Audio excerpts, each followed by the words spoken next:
सात संगत जी बड़े प्यार से कहना, धन निरंकार जी। सात संगत जी दासी आप सभी के बीच एक विचार लेकर आई है। सात संगत आशा है प्रवान करेंगे। सात संगत जी अगर आप जी मेरे चैनल पे नए हैं तो चैनल को सब्सक्राइब करना ना भूलिएगा। सात संगत जी प्यार से कहना जी, धन निरंकार जी।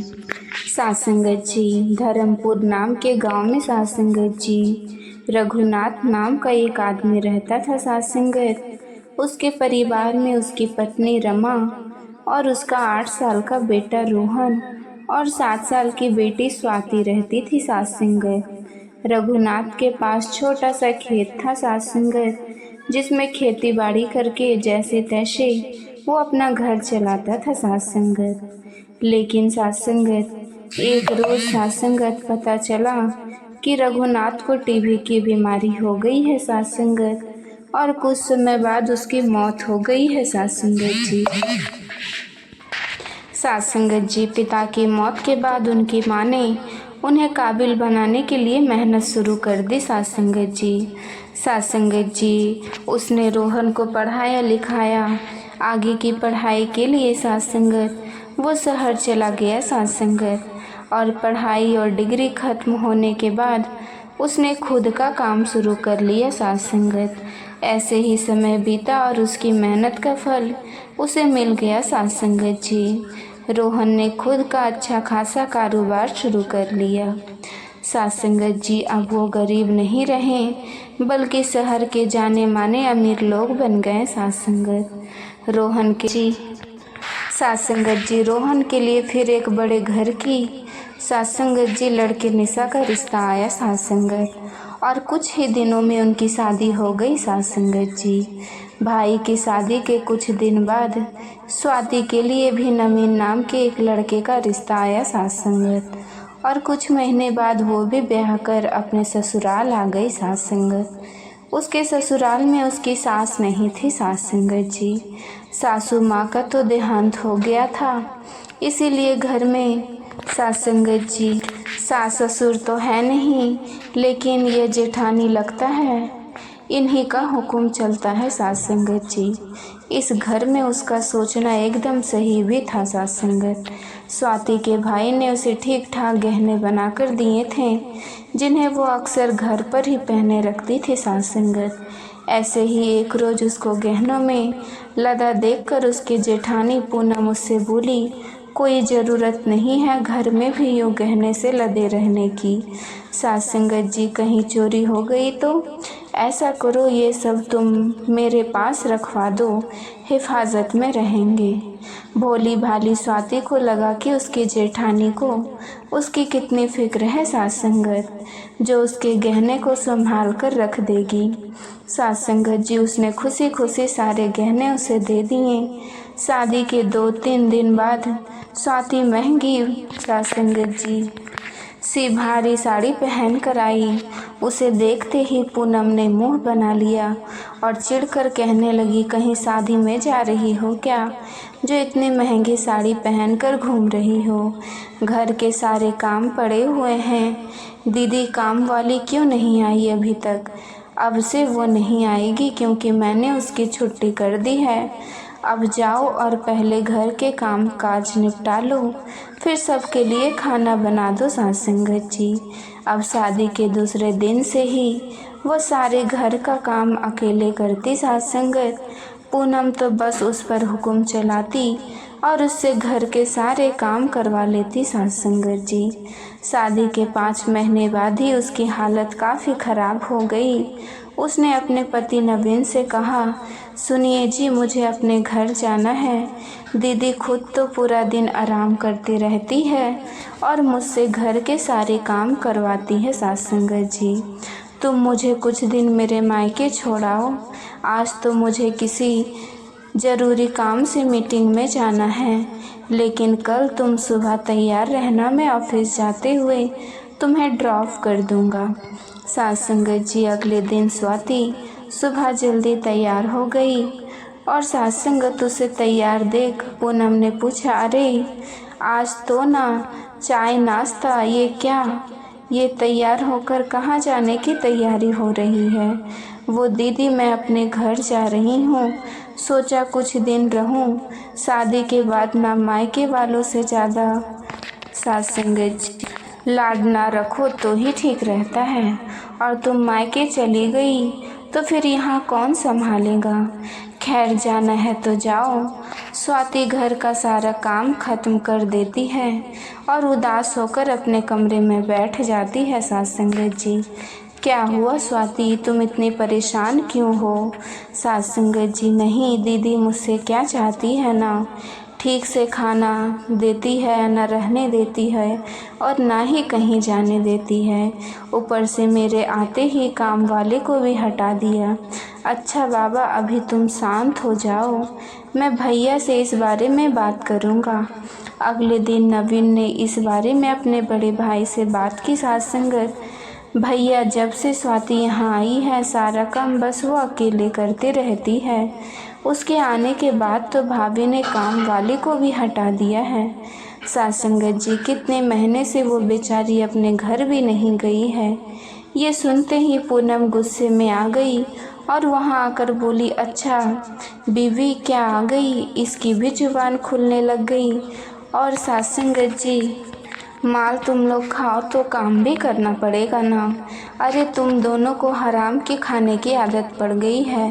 भाभी ये अब कैसी बात कर रही है, ठीक ही तो कह रही है, वो क्या गलत कहा उसने। आज जिस बड़े से सास संगत जी शोरूम के तुम मैनेजर बनते फिर हो उसका मालिक तो मैं हो और मैंने ही तुम्हें मैनेजर बनाया है। सास संगत नहीं तो कोई तुम्हें बिल्कुल भी काम पर नहीं रखता। सास संगत और जो तुम ये अमीर घर की लड़की ब्याह कर लाए हो ना वो भी मेरे काम के बदौलत ही तुम्हें मिलती है। सास संगत जी मेरा बड़ा शोरूम और घर देखकर ही उसके भाई ने तुमसे रिश्ता जोड़ा था, मेरे बिना तो तुम सास संगत जी जीरो हो जीरो। और इतना ही घमंड है ना तो अपने हूर की परी को लेकर निकल जाओ। सास संगत जी यहाँ से इतनी बेइज्जती बर्दाश्त करने के बाद कौन ही रुकेगा। सास संगत यहाँ भैया नवीन स्वाति को लेकर वहाँ से चला गया। वो लोग अब बेघर हो गए। सास संगत मैंने कभी नहीं सोचा था भैया मेरे साथ ऐसा करेंगे। स्वाति भी रहने का कोई ठिकाना नहीं है, मेरे पास तुम्हें लेकर कहाँ सड़कों पर भटकता फिरूंगा। ऐसा करो तुम कुछ दिन अपने मायके हो आओ, आपको इस हाल में मैं अकेले छोड़कर नहीं जा सकती। हम जिस भी हालत में रहेंगे साथ में रहेंगे। सास संगत स्वाति अपने पति के साथ किराए के कमरे में रहने चली गई। सास संगत जी उसके पास महीने भर के गुजारे लायक तो पैसे ही थे।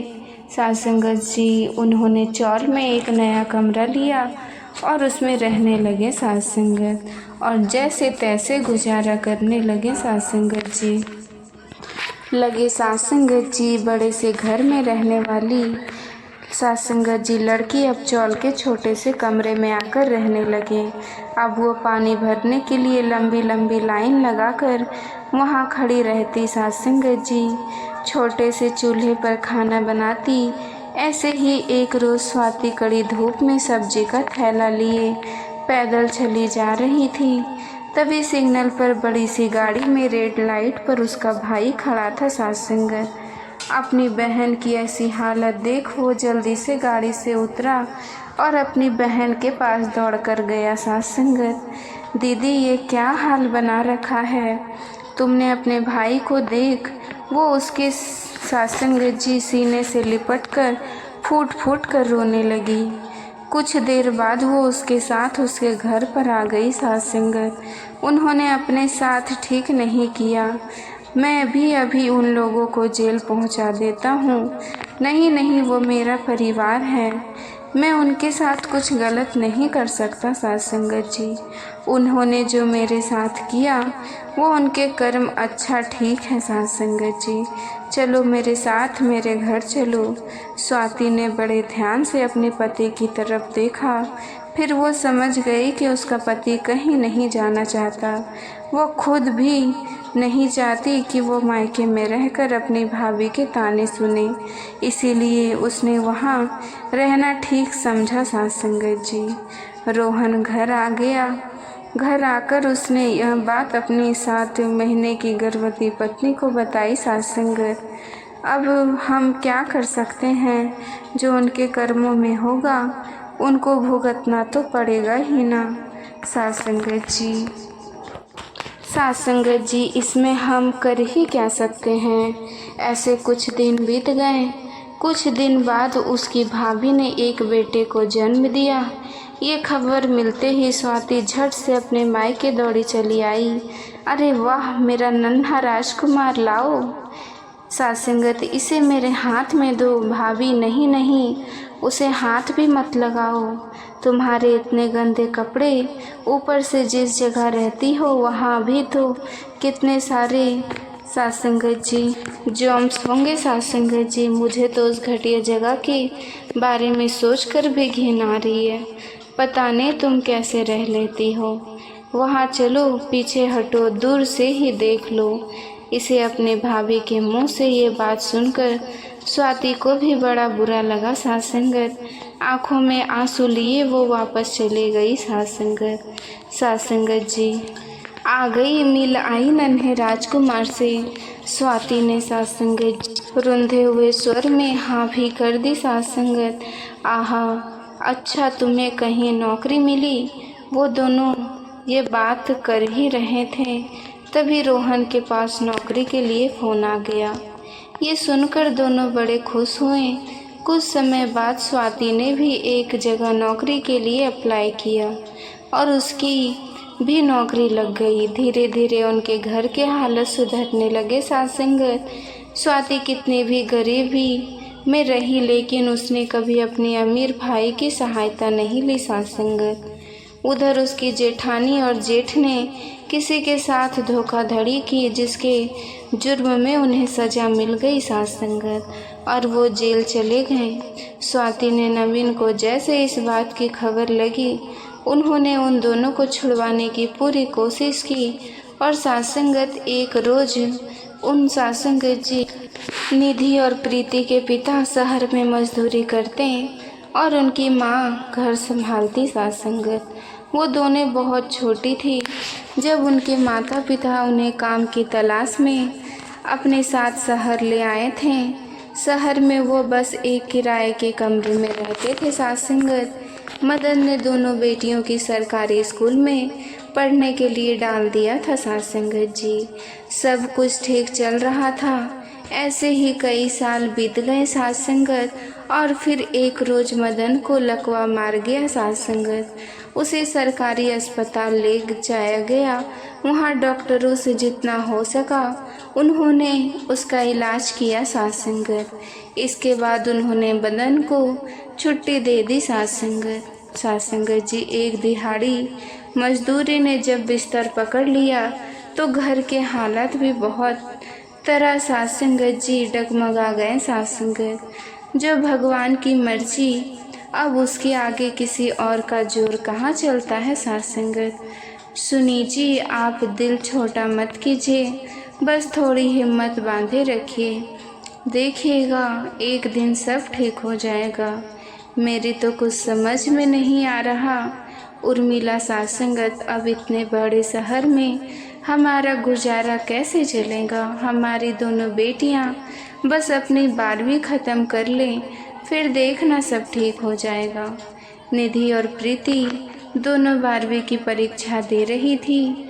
अपने घर के हालातों से वो दोनों की बहुत चिंता में थे। सास संगत, सोचा था 12वीं पास करने के बाद हम ग्रेजुएशन पूरी कर लेंगे, लेकिन घर के हालात देखकर अब मुझे ऐसा नहीं लगता। कोई बात नहीं दीदी, वो हम सास संगत जी वो तो हम करस्पॉन्डिंग से भी पूरा कर सकते हैं, लेकिन फ़िलहाल सास संगत जी हमें घर के हालात ठीक करने होंगे।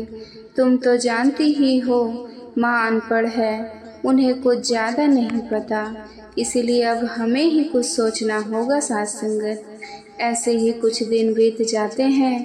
दोनों साथ संगत जी 12वीं भी पूरी कर लेती है। उदास उर्मिला साथ संगत जी उन दोनों के पास जाती है। निधि, प्रीति, मुझे लगता है अब हम लोगों के गांव चले जाना चाहिए साथ संगत। आज सेठ जी आए थे, 3 महीने का किराया मांग रहे हैं, लेकिन माँ हम बचपन से यहाँ रहे हैं और फिर हमारी पढ़ाई सब गांव में कैसे होगा, वो सब मैं नहीं जानती।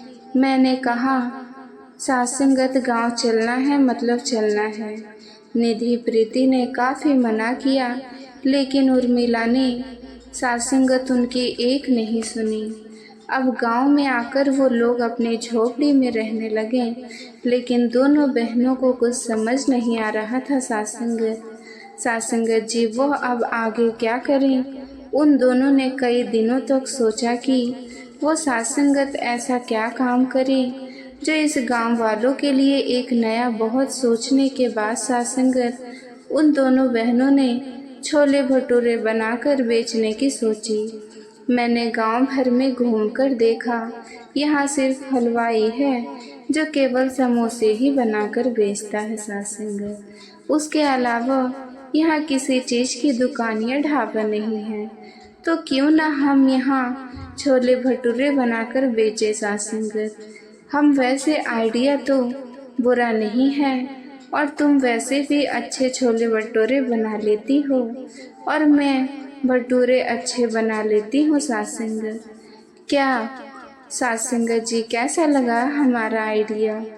क्यों, वैसे विचार बहुत अच्छा है तुम्हारा, लेकिन तुम दोनों ने ये सब सामान कहाँ से लाओगी? दोनों बहनों ने ये तो सोच लिया कि अब उन्हें क्या करना है, लेकिन अब दोनों को इस बात की चिंता सताने लगी कि इन सब के लिए सामान कहाँ से आएगा। वो दोनों अपनी माँ के पास गई। देखो बेटी, तुम दोनों से कुछ नहीं छुपा साथ संगत जी। जो पैसे थे वो शहर में सेठ को किराए के पैसे देकर आ गई, लेकिन हाँ, मेरे पास एक सोने की अंगूठी रखी है। तुम दोनों चाहो तो इसे शुरुआत कर सकती हो।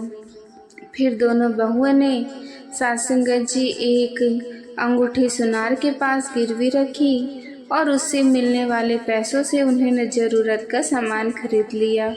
साथ संगत जी फिर रात को ही सारी तैयारी कर ली और अगले दिन गांव बस अड्डे के पास जाकर अपना ठेला लगा देती है और 30 रुपये में छोले भटूरे की प्लेट बेचना शुरू कर देती है। साथ संगत जी 30 रुपये में आइए गर्मा गर्म छोले भटूरे खाइए। छोले भटूरे, ये नाम तो सुना सुना लग रहा है। हाँ, ये तो हमने शहर में खाया था जब मैं अपनी बहन के यहाँ गई थी। छोले भटूरे का गांव वालों ने नाम बहुत सुना था, लेकिन छोटे शहर के होने के कारण वो जब कभी शहर जाती है साथ संगत वहाँ छोले भटूरे खा पाते थे, लेकिन अब गांव के बस अड्डे पर ही जब सिर्फ 30 रुपये में छोले भटूरे मिलने लगे साथ संगत, तो साथ संगत वहाँ खुद ब खुद भीड़ लग गई। बस का इंतजार करने वाले साथ संगत लोगों और बस से उतरने वाले लोगों ने जब छोले भटूरे की दुकान खोली तो भीड़ लगनी शुरू हो गई। साथ संगत, बहन मेरे लिए भी छोले भटूरे की प्लेट लगा देना। भैया बस अभी तो निधि गर्मा गर्म भटूरे तलती गई और प्रीति उन्हें सर्व करती गई। साथ संगत जी, वाह बहन, क्या स्वाद है, इसमें मज़ा ही आ गया। ऐसा करो 3 प्लेट पैक भी कर दो। साथ संगत जी, घर में माँ, बाबूजी और मेरी बहन गांव के छोले भटूरे खाएगी ना तो खुश हो जाएंगे। हाँ हाँ, वैसे मुझे छोले भटूरे बहुत ही पसंद है, लेकिन गांव में पहली बार भटूरे खा रही हूँ। नहीं तो जब भी सामान लेने जाता था तभी खा पाता था साथ संगत। लेकिन सच कहूँ तो ये तो शहर से भी ज़्यादा लाजवाब और मस्त बने हैं साथ संगत। शुक्रिया भैया, ये लीजिए आपके 3 प्लेट पैक हो गए और आपके पूरे 120 रुपये हो गए। साथ संगत ये लीजिए धन्यवाद। वो लड़का वहाँ से चला गया। कुछ देर बाद साथ संगत शहर से एक और बस आई और उसमें से एक औरत अपने पति और 2 बच्चों के साथ उतरी। छोले भटूरे देख बच्चों वो खाने की जिद करने लगे। माँ, छोले भटूरे हमें भी खाने हैं। अरे वाह, गांव में भी छोले भटूरे मिलने लगे, बड़ी तरक्की कर ली गांव वाले ने। साथ संगत हाँ सचमुच, चलो अब खाकर देखते हैं। वाह माँ, कितने अच्छे भटूरे हैं। अब तो हम इस गांव में 1 हफ्ता तो क्या 1 महीना ही छुट्टियां भी बिता सकते हैं। चलो अच्छा ही हुआ, वरना तुम लोगों ने तो मेरी जान ही खा ली थी। साथ संगत सचमुच में माँ और दीदी ने ये छोले भटूरे तो बहुत ही अच्छे बने हैं। ये सुनकर निधि और प्रीति बहुत खुश हो जाती है। साथ संगत पहले दिन ही उन्हें 3000 रुपये की कमाई होती है। अब वो दोनों हर रोज़ छोले भटूरे बेचने आती है। साथ संगत धीरे धीरे आसपास के गांव में भी वो दोनों फेमस हो गई। अब उनकी खूब कमाई होने लगी। साथ संगत ऐसे ही उन्हें 7 साल बीत गया। अब उन्होंने अपनी माँ की गिरवी रखी अंगूठी भी छुड़वा ली, तो वही अपने पिता का इलाज भी महंगे बड़े अस्पताल में करवाने की ठानी। बच्चे, क्यों तुम मुझ पर इतने खर्च कर रहे हो? इतनी मेहनत से पैसे कमाती हो, अगर हमें कुछ हो जाता तो आप भी तो हमारा ख्याल रखते ना। साथ संगत जी, बाबा, हाँ बाबा, अब आप हमारे साथ बड़े अस्पताल चलोगे और अपना इलाज करवाओगे। साथ संगत जी, जब मैंने शहर से गांव आने का फ़ैसला लिया तो मुझे लगा कि कहीं मेरा फ़ैसला गलत ना हो, लेकिन आज तुम दोनों की काबिलियत ने इस माँ के सिर गर्व से ऊंचा कर दिया। साथ संगत तुम दोनों तो बेटों से भी बढ़कर हो हमारे लिए। हमें फ़र्क है कि तुम दोनों हमारी बेटी हो।